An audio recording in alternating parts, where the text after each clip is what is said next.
होता असं घराच्या बाहेर आणि असेच थंडीचे दिवस होते. एक छोटं 5-6 वर्षाचा मुलगा त्या ठिकाणी खेळत होता. खेळत असताना काय झालं, आता थंडीचे दिवस आहे. प्रत्येकाला माहिती आहे थंडीच्या दिवसामध्ये प्रत्येक माणसाला जास्त काय गांजतं, काय सर्दी. आणि त्या छोट्या मुलाला सर्दी झालेली होती.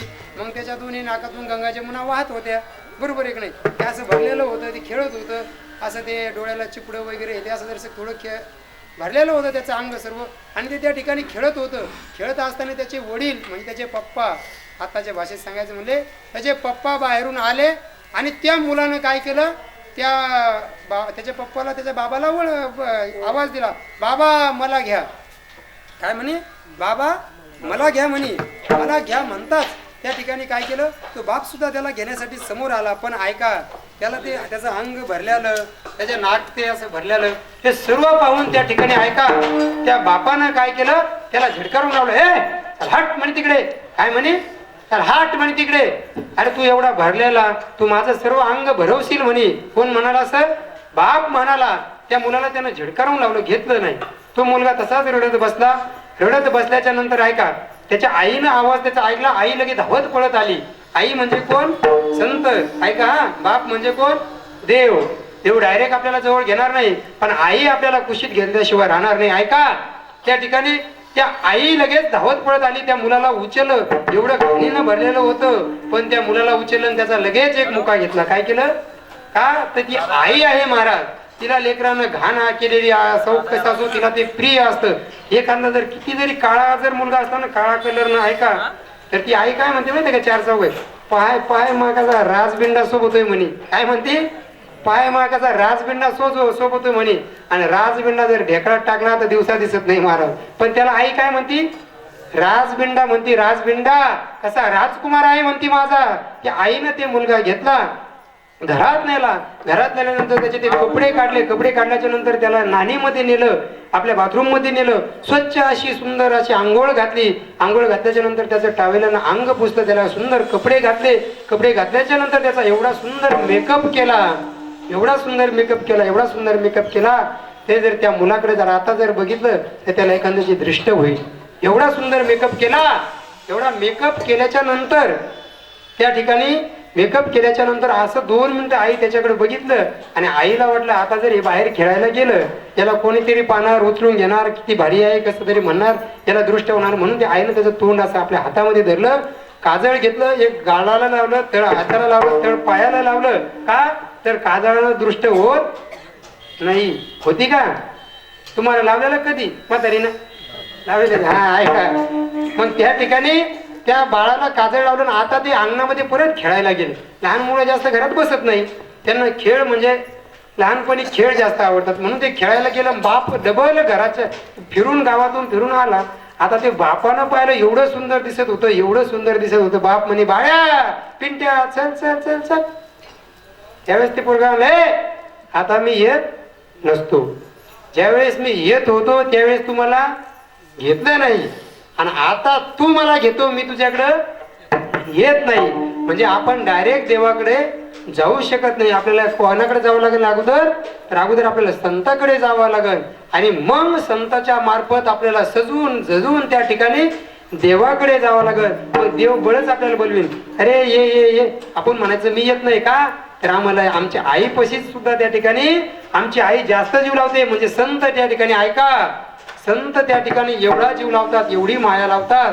जर तुम्हाला संताची संगत करायची असेल तर तुम्हाला हा उत्तम प्रकारचा लाभ भेटतो. ऐका, मग महाराज म्हणतात, काय म्हणतात महाराज, काय म्हणतात, संताच्या संगतीत या. काय म्हणतात, संताच्या संगतीत या, उत्तम प्रकारचा लाभ भेटतो. तेच महाराज अभंगाच्या 2य चरणात सांगतात.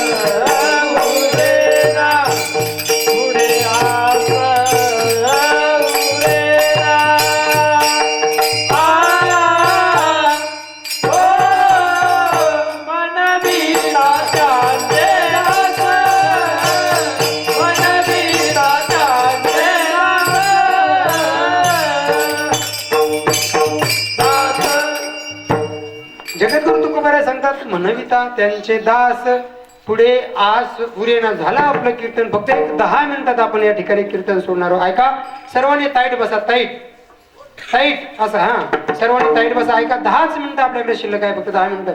जगद्गुरु तुकोबाराय सांगतात तुम्ही फक्त एकदा काय म्हणा, मी त्या भगवंताचा कोण आहे, दास आहे, मी सेवक आहे. पण ऐका खरं सांगा, तिथे बसलेल्या प्रत्येकाने मला सांगा, आज कोणी कोणाला दास व्हायला आवडतं का? हो खरं सांगा, दास व्हायला आवडतं? बाबा तुम्हाला आवडतं? मला सुद्धा नाही आवडत नाही, बरोबर आहे का नाही? कोणी कोणाचा दास होऊ शकत नाही. प्रत्येकाचे विचार, प्रत्येकाचे आचार या ठिकाणी बदललेले आहे. जर पहिल्या काळामध्ये असं होतं, एखादा मनुष्य जर बिडी प्यायला लागला, बिडी, ऐका हा, मान सन्मानाची किती ताकद होती त्यावेळेस. एखादा जर मनुष्य जर बिडी प्यायला लागला आणि समोरून जर गावातला एखादा मोठा माणूस आला, मोठा म्हणजे वयानं बरं का, तर त्याचा आदर करायचे, हात का जळणं, पण ती बिडी जागच्या जागीच मागाशी चुरगाळून टाकायचे आणि दिसू देत नव्हते आणि खाली मान घालून पुढे निघून जायचे, बरोबर आहे का नाही? आता बाप असा बसेल असतोय, बाप आणि मुलगा एकाच माचीच्या गाडीमध्ये 2 बिड्या पेतात, हे हाताचे आदर मान आहे बरं का, बरोबर आहे का नाही? अरे आज बापाला भेट नाही, मग आदर मान हे कधी कळायचं माणसाला? ऐका, तर दास्यत्व नकोय आज कोणाला, दास्यत्व नकोय. प्रत्येकाला वाटतं मालक व्हावं.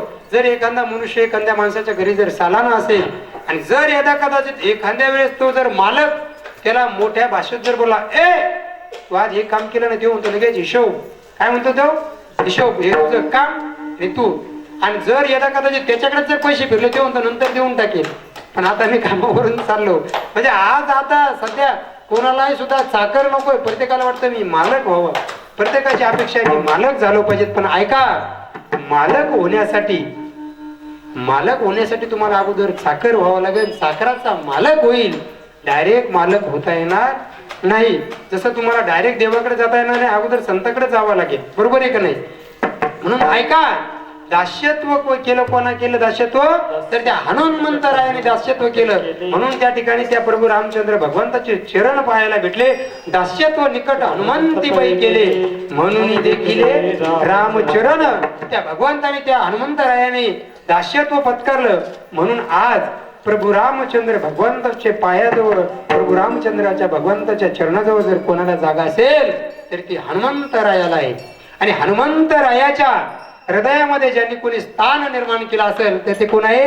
प्रभू रामचंद्र भगवान, सीतामय्या, लक्ष्मण भया. एवढी ताकद त्या दास्यत्वाची आहे, दास्यत्व. तर या महिला मंडळ या ठिकाणी बसलेले आहे बर का सर, या महिला मंडळ या ठिकाणी बसलेले आहे. यांनी काय केलं हो? तुमचं दास्यत्वच केलं ना. ह्या तुमच्या, तुम्ही कोण? मालक, आणि ह्या दासी. तुम्ही मालक, ह्या दासी, तुम्ही मालक, ह्या दासी. यांनी दास्यत्व केलं. ऐका, तर हाताच्या फोडाप्रमाणे बापानं लहानाचं मोठं केलं. ऐका, तर हाताच्या फोडाप्रमाणे बापानं लहानाचं मोठं केलं. आणि काही क्षणार्धामध्ये यांनी, या महिला मंडळींनी बापाचं नाव खोडून त्या ठिकाणी तुमचं नाव त्यांच्या समोर लावलं. म्हणजे तुमचं दास्यत्वच केलं ना, बरोबर आहे का नाही? मग ह्या कोण झाल्या? दासी. तुम्ही मालक, ह्या दासी आणि तुम्ही मालक. तर ऐका, आपल्याला बाजार आहे देवघराचा, आणि आजच बाजार आहे योगायोगाने. बरं ऐका, बाजारात गेल्याच्या नंतर आणि दोघं नवरा बायको, मालकीन आणि मालक, दास आणि दासी दोघं जातात. बाजारात गेल्याच्या नंतर खऱ्या अर्थानं सांगा, हा खोटं बोलायचं नाही, अजिबात लबाड बोलायचं नाही. या ठिकाणी बसलेलं असताना खरं सांगा. बाजारात गेल्याच्या नंतर, त्या ठिकाणी बाजारात गेल्याच्या नंतर जी पैशाची झोळी असते ती परस ही कोणाकडे असते हो? दासीकडे. ऐका, नीट ऐका आता, ही पैशाची झोळी कोणाकडे असते? दासीकडे. आणि ती जड माळव्याची पिशवी कोणाकडे असते? मालकाकडे. यांनी काय केलं? दास्यत्व. आता ऐकायच्या पुढं एवढी थैली भरली, तिच्यात 5-25 किलो वजन झालं. त्याचा हात गळून यायला लागलाय मालकाचा. तरी मालकीन बाई म्हणते अजून पावशेरीकशे वांगे घ्या. काय म्हणते? पावशेरीकशे वांगे घ्या. तो वजानं मरायला लागला. बरं गेला तिथं, सगळं घेतलं. त्याच्यानंतर बस स्टॉपवर आला आणि बस स्टॉपहून आता आपल्याला गावाला जायचं, आपल्या खेडेगावाला, बरोबर आहे की नाही? बरं गाडीच्या पाठीमागं पळायला ती याची माळव्याची पिशवी घेऊन कोण? बसच्या पाठीमागं जागा धरायला कोण? मालक. आणि आरामशीर त्या गाडीत वर चढून येऊन सीटावर आयत बसायला कोण? मालकीन म्हणजे दासी. ऐका, बरं कंडक्टर आल्याच्या नंतर 2 तिकीट द्या म्हणायला कोण? मालक. आणि पैसे द्यायला कोण? मालकीनबाई, बरोबर आहे का नाही? बरं ऐका, बँकेमधून कर्ज काढायला कोण? बँकेतलं कर्ज काढायला कोण? घरी आल्याच्या नंतर पैसे कोणाजवळ ठेवायला? मालकीनजवळ. बरं कर्ज नाही भेटलं म्हणून लिंबाच्या झाडाला लटकायला कोण? आणि ते लिंबाच्या झाडाच्या लटकायच्या नंतर डबल येऊन काही पैसे भेटले त्याच्यावर आईस कोणाची? मालकीनबाईची. म्हणजे यांनी काय केलं? काय केलं? फक्त दास्यत्व केलं. काय केलं? फक्त दास्यत्व केलं. म्हणून या ठिकाणी सर्वांना विनंती आहे, भगवंताचे दास व्हा. काय व्हा? भगवंताचे दास व्हा. आणि एकदा का तुम्ही जर त्या भगवंताचे दास झाले तर तुमच्यावर कृपा होणार. भगवंताची कृपा दान केली संती कल्पांती ही सरेना. मग एकदा काय म्हणतात तुकोबाराय, जर एकदा जर तुमच्यावर त्या भगवंताची कृपा जर झाली, कृपा झाल्याच्या नंतर तर तुम्हाला त्या ठिकाणी काय होणार? जन्मोजन्मी तुमचा उद्धार होणार. काय होणार? मी एकदा असं सांगितलं बाबा कीर्तनामध्ये. काय सांगितलं बाबा कीर्तनामध्ये? 7 पिढ्या. ऐका, म्हणलं तुमचा एवढा उद्धार होईल, एवढा उद्धार होईल, 7 पिढ्या बसून खासाल. काय म्हणणं? 7 पिढ्या बसून खासाल, एवढा तुमच्या जीवनाचा उद्धार होईल, एवढी धन दौलत तुमच्याकडे राहील. तुम्ही फक्त त्या भगवंताचं दास्यत्व पत्करा. त्यातला एक जण उठला म्हणे, महाराज आमच्या 7 पिढ्याने बसून खाल्लं, मी 8व्या पिढीत जन्माला आलो, आता मला काहून खायला काही नाही, मी मागून खातो म्हणे. म्हणलं हा तुझा प्रॉब्लेम आहे. तू 7व्या पिढीत जन्माला आला तर बसून खाल्ला असतं. तू 8व्या पिढीत जन्माला आला, बरोबर आहे का नाही? काही काही इतके इच्छितर नमुने असतात, इतके इच्छितर नमुने असतात. लय आम्ही एकदा कीर्तनाला चाललो होतो आणि एक शेतकरी होता. आता त्या शेतकऱ्याने काय केलं? आपल्या पोराला सांगितलं, बाहेर राहिलेले हे वखर थोडा एक अर्धा पाटा हाण आणि बैलाला पाणी पाज. त्याने वखर हाणला. वखर आणल्याच्या नंतर काय केलं? ते बैल तसेच नेले आणि हौदावर पाणी पाजायला लागला. आणि त्या बैलाच्या तोंडाला मुंगशे तसेच होते. ते मुंगशे तसेच होते. आम्ही गाडी थांबवली. म्हणलं का रे दादा, हे मुंगशे का नाही काढले? ते महाराज गाळून पाणी पिते म्हणे. ते काय म्हणे? गाळून पाणी पिते. म्हणजे इतके विचित्र नमुने आहे ना या जगामध्ये, खूप खूप विचित्र नमुने. आज आहे ठिकाणी ऐका, तुम्हाला मी भरभरून सुद्धा हसवलं असतं, पण हे कीर्तन हसवण्याचं नाही आज, बरोबर आहे की नाही? 2 तास तुम्हाला जाग्यावर सुद्धा उठू द्यायची नाही. एवढी माऊली ज्ञानोबारायानं आम्हाला कृपा केलेली आहे. माऊली ज्ञानोबारायानं का? तर आम्ही त्या माऊली ज्ञानोबारायाचे लेकर आहोत, जगद्गुरु तुकोबारायाचे लेकर आहोत, त्या साधू संतांचे आम्ही त्या ठिकाणी लेकर आहोत, त्यांचे सेवक आहोत. या ठिकाणी आपल्याला जर हसवायचं जर झालं तर स्पेशल कीर्तन घ्यावं लागेल, बरोबर आहे का नाही? हा, आणि तमाशाला हसायला नाचायला दोन्ही भेटते. पण ऐका, कीर्तन हसवायसाठी नसतं दादा, कीर्तन आपल्या उद्धारासाठी असतं. आपला उद्धार कसा करून घ्यायचा याच्यासाठी कीर्तन असतं. तर ऐका, झालं आपलं कीर्तन. एक 5 मिनिटं आपल्याकडे आहे, फक्त 5 मिनिटं. ऐका, सर्वांनी ताईट बसा, ताईट बसा, सर्वांनी ताईट. हा, ताईट बसा, सर्वांनी ताईट ताईट ताईट. ऐका ऐका ऐका, झालं आपलं कीर्तन. जगद्गुरु तुकोबाराय सांगतात, कृपा दान केली संती कल्पांती सरळ. एकदा का जर त्या भगवंतानं तुमच्यावर जर कृपा केली तर जन्मोजन्मी सरत नाहीत. ऐका, एक 5 मिनिटं आहे आपल्याकडे. 5 मिनिटं आपल्याला त्या भगवंताचं नामस्मरण करायचंय. सर्वांनी आपले 2 हात वर घ्या.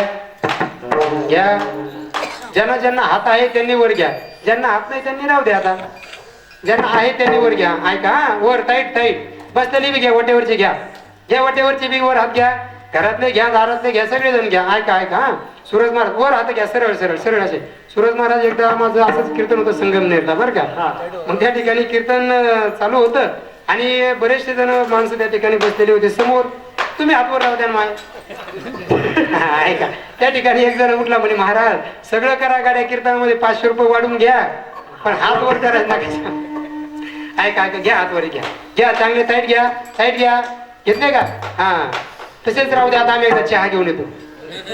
हा, ऐका, सर्वांनी त्या ठिकाणी प्रभू रामचंद्र भगवंताचं त्या ठिकाणी भजन करायचं. ऐका, हा, सर्वांनी वर हात घ्या, सर्वांनी. विठोबार खुमाई, विठोबार खुमाई,